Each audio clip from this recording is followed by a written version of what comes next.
Hi, I'm Taylor Niven. And I'm Daniel Shelley. And this is Talk of the Town.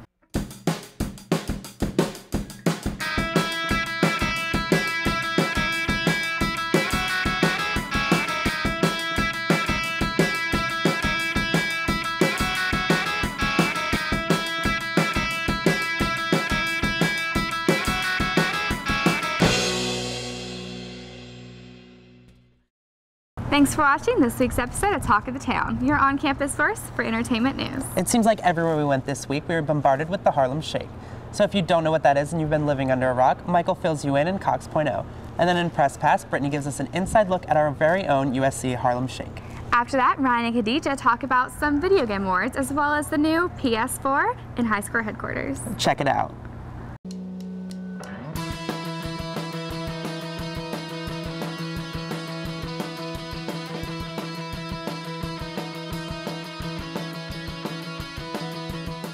Welcome to Cox Point oh, where we bring you the most popular stuffs from all over the internets. And this week, it's unavoidable, we must discuss the Harlem Shake. If you've been living under a rock, the Harlem Shake is a music video-ish where people take a particular song and it builds for about 15 seconds, and then as soon as the drop comes, craziness ensues. This has been adopted especially by college kids and college campuses all over the country, including this one.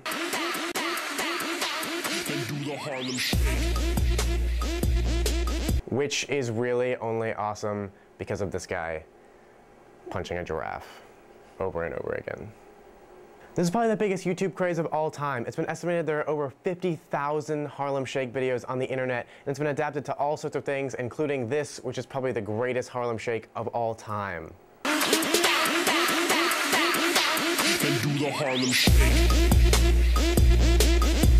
Harlem Shake videos have even been picked up by some of the biggest stars on YouTube, including this one from Node with Freddie W, where he teaches kids a valuable lesson.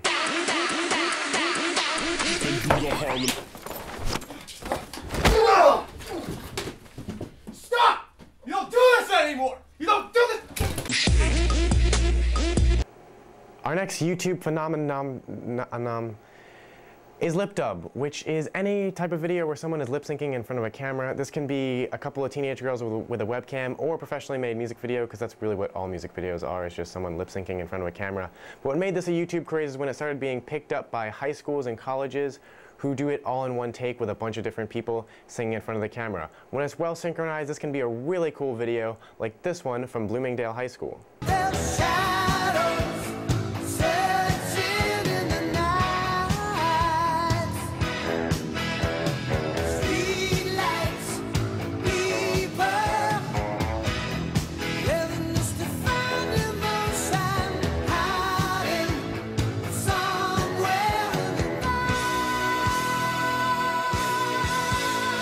It's easy to see how this is the precursor to the Harlem Shake video, because it shows that kids on high school or college campuses can come together and make a big, exciting video for them to enjoy. But it also shows why the Harlem Shake is so popular, because this is very difficult to plan, and the Harlem Shake is not, and college kids are lazy. Our last YouTube craze is not as popular, and it's not really a craze, it's more of just a copycat style. It started with a group called 5secondfilms.com that make videos that are pretty self-explanatory. They're 5 seconds, and they're pretty hilarious. Some of them are very clever.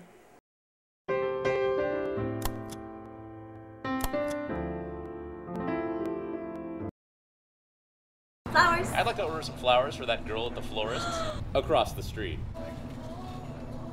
And then some are just strange. Billy, pay attention! Sorry.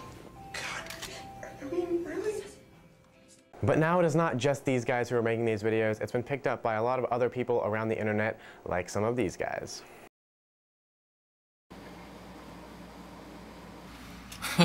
Fake. Okay, gun to your head, Katy Perry or Jessica Alba? Jessica Alba. Wrong answer. These videos are fun and they're pretty easy to make, so basically the theme of this week is be lazy. And if you want to be a star on the internet, make a 5-second Harlem Shake video. So I'm going to be lazy this week and make the web recommendation 5-second films. Go check them out. They have really funny videos. But that does it for this week. Come back next week where we talk about anything but Harlem Shake videos. Hey Gamecocks, you're here with Brittany Awesome Blossom Chapman. Now I'm sure all of you have heard about the Harlem Shake videos that have been blowing up on YouTube scene. So USC, we're making one of our own. Yes, we're here on the Horseshoe for one reason and one important reason only. Clemson made one. So you know what time it is. It's rivalry time. Let's go. How excited are you guys to shoot this Harlem Shake video? Pretty excited. I mean, we're here in the freezing rain, so. We're pretty dedicated. I mean, obviously we went all out. We're passionate about dancing, so we came out in the rain. We're ready to go. All right. So, you know, of course, Clemson had to go and make their own version of the Harlem Shake video. How do you guys plan on beating their video? Just go in camp. I mean, we've seen from the 4-peat that Gamecocks are obviously better than Clemson, so we're just going to throw down, show them what we do here at USC, and everyone will see. You know, there's been a million Harlem Shake videos made. Clemson's just one more that we're going to outdo. All right. Hey, that's what I'm talking about. That is what I'm talking about. So on the count of 3, and I'm going to join you guys, I want you to do your signature move, okay? All right. 1, 2, 3.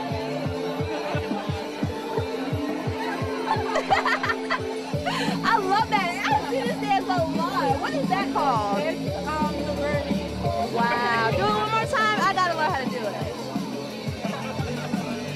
Oh man, that's what I'm talking about. All right. So whose idea was it to shoot the Harlem Shake video? Well, we kind of all had an idea. We each made our own separate groups, and so we just got in contact with each other, decided to make this a big thing, just get as big as possible. Now, when you guys were coming up with the idea, did you expect that so many people would agree to coming to shoot the video? On the Facebook page, I believe it was over 2,000 people that decided that they wanted to join in. Yeah, I think part of it was motivated by wanting to beat Clemson's video. Definitely beat Clemson's video. That was one of my main goals. Like, definitely wanted to outdo them. But I'm hoping this rain doesn't scare me too much. But I want to be out here. I'm ready to get wet. I don't know about everybody else. All right. So how do you guys plan on pulsating Clemson's video? Just gotta make it bigger. Yeah. Just gotta make it bigger. We got a little punch at Clemson at the beginning of our video. Let's not ruin anything though. We'll let you guys see for yourself. All right. I can't wait. One more question. So a lot of people from Harlem aren't too happy about the videos that they've been seeing on YouTube. They've been saying that that's not the Harlem Shake. What? That's weird. That's weird. What are they doing? I mean, interesting. I just really don't think it's closely related to the original Harlem Shake. Yeah, I know the Harlem Shake, but that ain't the Harlem Shake. I feel like they're trying to disrespect us. That's the Harlem Shake. You know, there was an 80s dance called the Harlem Shake. It was either 80s or 90s, and it's actually a legitimate dance. And, like, they have a reason to be unhappy, but at the same time, like, this is something completely irrelevant with a different name. It's just, that's just how it is. Like, they have to realize we're not, like, stepping in on, like, whatever their culture and history is. It's just different. It's something else. It's something new. All right.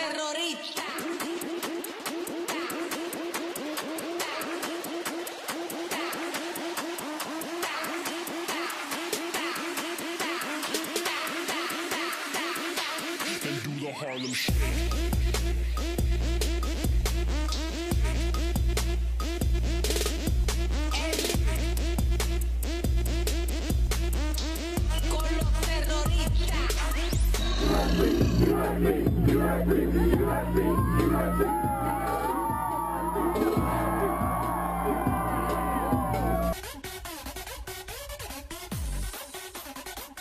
I'm Ryan.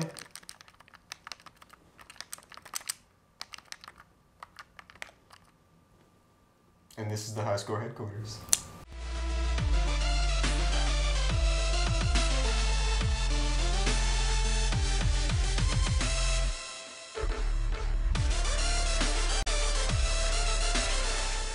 God of War Ascension is coming out on March 12th, and at first I was a little skeptical about getting another God of War game after we've already seen 3 on the console and 2 more for the PSP, and frankly the gameplay is getting a little bit old. But when I heard that this God of War was introducing a new multiplayer mode, I started to feel a little differently.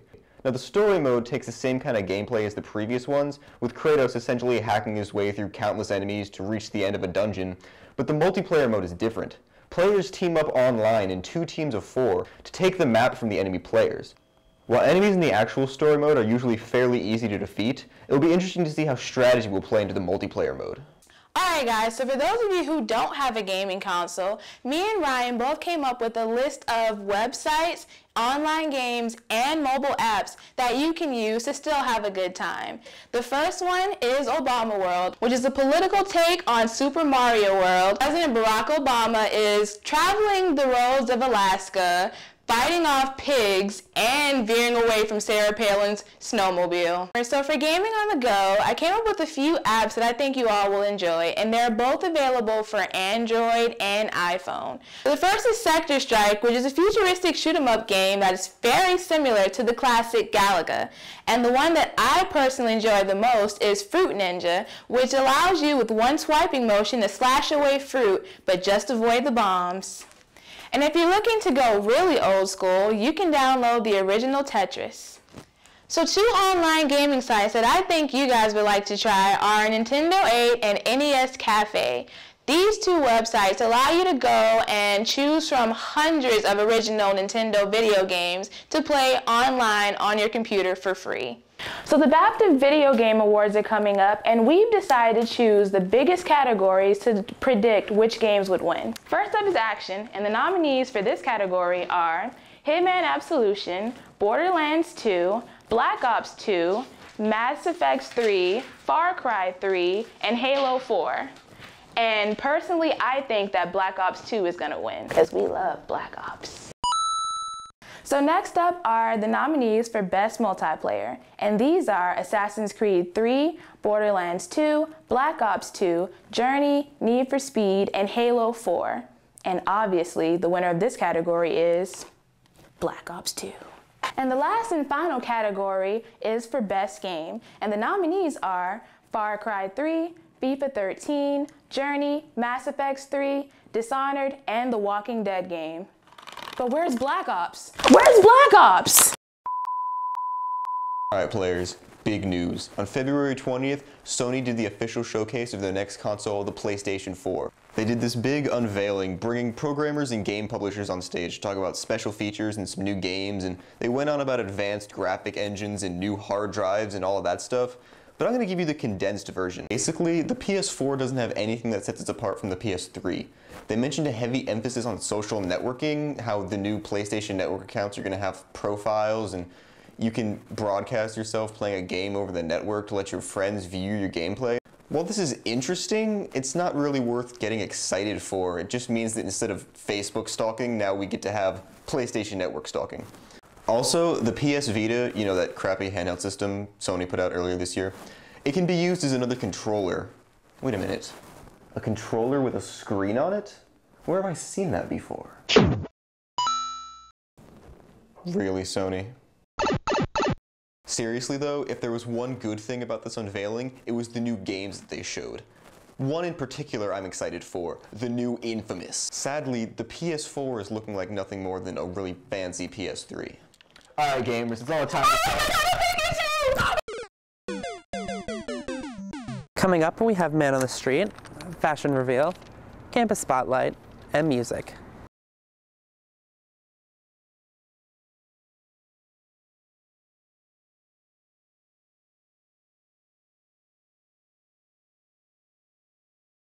With spring break right around the corner, Lauren and Jay went around to find out some of your ideal plans for spring break in Man on the Street. And then in Fashion Reveal, Nicole and Sky prep you with the hottest spring break looks.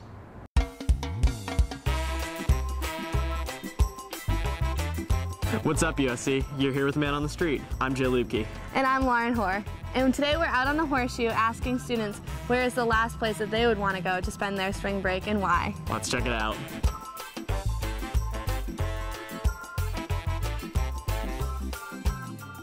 The last place I'd like to go for spring break is probably up north, just because I don't like to be cold and it's going to be nice and sunny here. So I wouldn't want to be at the library spending my time studying over spring break. I would have to say Clemson. Probably Cincinnati, Ohio, just because the water there apparently is on fire. So I don't want to put myself in that kind of danger. I would not want to go to a big city, just because I want to be outdoors over spring break. It's supposed to be getting warmer, not like surrounded by cars and metal. Clemson because it's Clemson and it's not Carolina. Somewhere cold, so Maine or Canada or something. I wouldn't like to go to Canada because I guess it'd be a little too cold for spring break and also not that much different from America. The last place I would ever want to go for spring break is Office of Student Conduct because they don't know how to have a good time. I wouldn't want to go to the north because it'd be way too cold. I'm looking for something warm, like a beach or a cruise ship. Sounds kind of nice. Could definitely be Clemson because that's disgusting. Well, clearly students on this campus don't want to be spending their spring break at Clemson. What's the last place you would want to be? I think the last place I would want to be would be Belize because I went for one spring break and I got food poisoning and I don't think I ever want to go back. No, yeah. That doesn't sound like a fun spring break to me. Not at all. Well, that's it for Man on the Street. I'm Lauren Hoare. And I'm Jay Liebke, and we'll see you after spring break. Welcome to Fashion Reveal. I'm Sky. And I'm Nicole. Where we reveal something, but not everything. We hope you lovebirds enjoyed your fashionable Valentine's Day last week. New York Fashion Week is exciting for designers to introduce their next season's collections. These are some trends that will be essential to your closet next season. It's not Batman, it's not Superman, but it's Eric Maron that demonstrated capes are coming back on the runway. Designers Victoria Beckham and Mark by Marc Jacobs brought back the mod 60s look with plaids, tweed fabric, and boxy jackets. The honors of this semester has been dragging along with this rainy, dreary weather, but now we're going to hop on over to some warm spring break trends. Whether you're shopping in Sand Hills or taking a stroll in Venice Beach, we have the perfect California dreaming look for you. This look includes summery sundresses, high-waisted and Bermuda shorts, sheer and lace peekaboo pieces, as well as maxi dresses and skirts. For when you're on the beach soaking up the sun, try out our Hollywood on the Sand look. This look incorporates vintage high-waisted bathing suits, bold colors, and patterned striped and floral tops. Everything is hotter in Miami, so spice up your night with your girls heading out to the club with a fitted club dress, strappy heels, and a funky yet functional clutch. Ladies, when heading to the beach or going to the club, you need to know what you should have in your bag. So this is Fashion Reveal's edition of What's in Your Bag. In your bag, you should have shades, sunscreen, a cute pair of sandals, a sun hat, a good read, whether it's a novel or magazine, definitely nail polish, and a supportive strapless bra. Oh, and don't forget your beach towel. This has been Fashion Reveal. I'm Nicole. And I'm Sky. And remember, reveal something, but not everything. Up next, Abby and Matthew take you behind the scenes to Carolina Productions Poetry Night and Campus Spotlight. And if poetry really isn't your thing, Daniel and Andy give you all of the 2013 artists to keep your eye on. This week, Campus Spotlight features Poetry Night, put on by Carolina Productions. This event highlighted student poets who spoke on the topic of relationships. The event took place in the Russell House bookstore and was the final poetry night of the semester. There was a record high attendance and a special guest appearance from 2 professional poets. I'm told I shouldn't dwell on the past, that I tend to remember all the good bits and shove all the bad under some rug in my mind, and I guess that's just human nature, but recently it's become a bit extreme for me. I find that... Where do you come up with the inspiration for your poems? I don't really know. Sometimes I just like think of like an image or a line and then kind of go off from that. Sometimes I just like sit down and I'm like, all right, I haven't done anything new in a long time. I need to do something. And then like 30 minutes goes by and nothing gets written. And then like 31 minutes and I'm like, okay, all right. And then get started with something. When they attend the actual spoken word events where we like actually hire out an artist that does professional spoken word, they'll come to the events, and we have a sign-up sheet for when they want to do the poetry nights. So we usually accumulate them from those events, but we've gotten so many now that we were able to hold an annual poetry slam competition annually. So that's when they're able to like showcase their skills. They have more of an identity versus just opening up for a major poet. So it's good to give them that much screen time, especially for like, something that they love so much and that they're like trying to start a career in. So it's always great to offer that opportunity and to show the other students that we have talent here. I can't be in 2 places at one time. And my brother right here gonna help me sing it. If you think you're lonely now, waiting right, girl. Thank you. I'm Andy. And I'm Daniel. In this segment, we're here to bring you some big artists to watch in 2013. 2012 was a big year for singer-songwriter Frank Ocean. His album Channel Orange was named one of the best albums in 2012 by numerous publications. After many nominations at the Grammys, including Best New Artist and actually winning Best Urban Contemporary Album, 2013 will continue to be a successful year for Ocean. As you already know, Fall Out Boy has just come back from their 4-year hiatus. The band announced earlier last week they're planning to release their new album Save Rock and Roll a month earlier on April 16th. The band's also sold out a majority of their shows in the upcoming Save Rock and Roll tour. Maybe this will be the year the band will actually save rock and roll. But After being a judge on the latest season of The X Factor, Demi Lovato is back on the music scene. She's releasing a new single March 4th entitled Heart Attack. It will be interesting to see if the song can reach commercial success like her last two singles, Skyscraper and Give Your Heart a Break. In 2011, Hayley Williams of the band Paramore announced that they had begun writing for their 4th studio album. A year and a half went by with no news, but in January 2013, the band released their new single Now off their self-entitled album Paramore, set to be released on April 9th. The band is set to tour for the album during the summer, but as of right now, check out their video for now on their YouTube page. After winning Season 3 of The Voice, Cassidy Pope was signed to country music label Republic Nashville. She is currently in Nashville writing and recording her first solo studio album. If the CD is anything like the singles from The Voice, this will make Cassidy the most successful winner of The Voice so far. So if you haven't heard of any of these artists, make sure to listen to them in the upcoming year. Thanks for tuning in. Coming up, we have Widescreen Weekend, Gossip, and USC Cribs.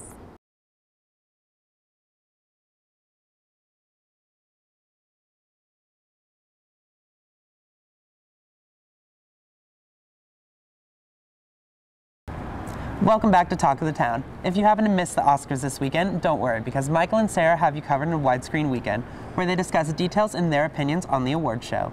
And if you still can't get enough of those celebrities, Daniel Bowen has all of your new celebrity gossip. After that, we get an inside look at some on-campus housing with USC Cribs.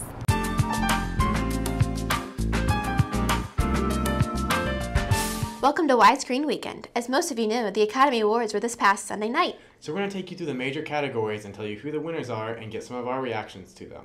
Starting with Best Picture, which was won by Argo. Actions of Iran have shocked the civilized world. Let's go! Shred everything! Our embassy has been seized and more than 60 American citizens continue to be held as hostages. If we're going to go, then we need to go now. Now, I haven't seen Argo, or for that matter, any of the nominees for Best Picture. So in my opinion, the Avengers should have won for Best Picture. I did see Argo. I thought it was a good movie. I was slightly leaning towards Lincoln in this category, but I think Argo was a good pick. None of the movies were really good this year. None of them stood out above the others. So I think Argo was a pretty solid pick, especially because of its editing, which it also won Best Film Editing for. I thought this was really good. It was a really thrilling movie, even though you knew what the ending was going to be since it's based on a true story. But the editing was so good that it was exciting throughout. Next on our list is the winner for Leading Actor, which was won by Daniel Day-Lewis. I thought he did a fantastic job with Lincoln. I thought the only person who was even close at all was Denzel Washington for Flight. I think it was a pretty easy win for Daniel Day-Lewis. Our next category is Best Actress in a Leading Role. This was won by Jennifer Lawrence for Silver Linings Playbook. Now, I haven't seen this movie, but I will agree that Jennifer Lawrence is an amazing actress. I liked her in Hunger Games, and I can't wait to see her in this new movie. Solid job, Academy. Now on to Supporting Actor, which was won by Christoph Waltz. This category I really want to be very angry about. The problem is I have not seen Django, so I don't know how good Christoph Waltz is. But Tommy Lee Jones did such a fantastic job in Lincoln. I thought he outshined Daniel Day-Lewis, who won Best Leading Actor. So I want to be so angry that Tommy Lee Jones didn't win, but I can't. The next category is Best Supporting Actress, which is won by Anne Hathaway for Les Miserables.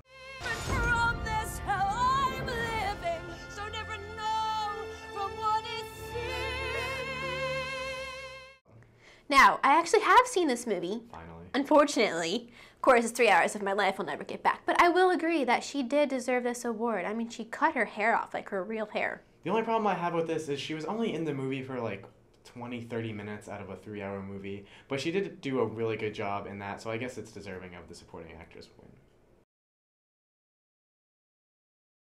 The next category is visual effects, which was won by Life of Pi. I know you feel very strongly that Avengers should have won, of course. I think Life of Pi had some really good visual effects in it. I thought there were a lot of good movies in this category, but I do agree Avengers is probably deserving of the win. Yes, because as you have stated, the whole entire movie practically is a visual effects movie. And, I mean, come on, how awesome is the Avengers? It's pretty awesome. This brings us to our final point, that the Oscars and the Academy are terrible. They pick movies that they think are the best, even though half the time no one even really likes them. The Avengers and The Dark Knight Rises combined to make $2 billion this year, and they were nominated for a combined 1 Oscar, which they did not even win. I don't know how you can have a movie selection show where the most popular movies don't even get nominated, but the Academy seems to find a way, and they're terrible. Agreed. Join us next week when we're not so angry about the stupid Oscars for Widescreen Weekend. Hi, it's Daniel, back with more celebrity gossip. Now, do you remember how last week I ended up in the kitchen because I forgot to book a room and maybe I should have learned from that experience? Well, long story short, we're in my apartment. So, let's start with our good friend, Michelle Williams. Michelle, where you at?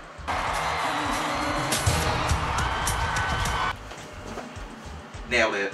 Michelle is getting her own reality show on Entertainment One television, which I have never heard of. Let's see if we can find it. Nope. Nope. Nope. Nope. Ooh. Oh, no, it's just E. Never mind. False alarm. No. Okay, well, I don't have this channel, but for those of you who do, it's called My Sister's Keeper, and it follows Michelle and her sisters around as Michelle records her 4th studio album. You heard me right, 4th. That means there are 3 Michelle Williams solo albums out there that you haven't bought. You know what? Let's go take a listen. Spotify.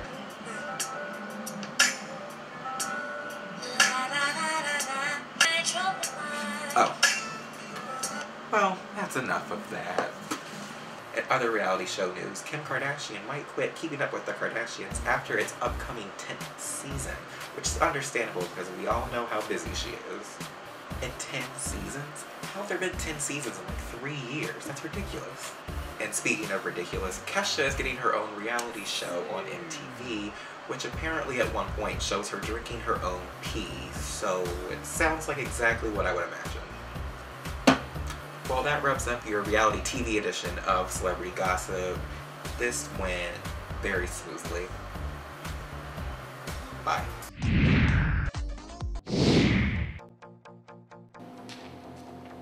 Hey, I'm Lindsay and this is Sims, and I'm gonna go sign in and show you around. Hey, how are you?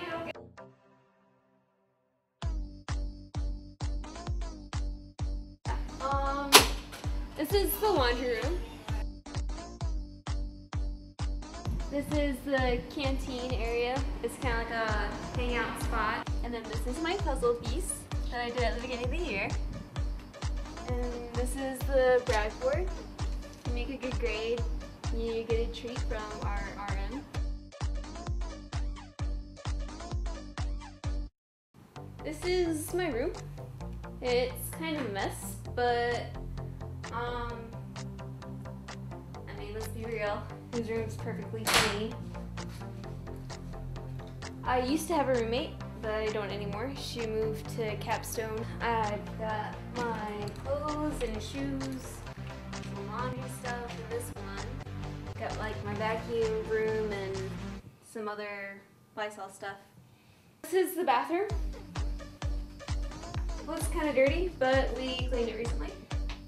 So this is Sims. Thank God they're remodeling it. Thanks for watching this episode of Talk of the Town. Catch our next episode in a few weeks after spring break. And remember, don't forget to apply sunscreen.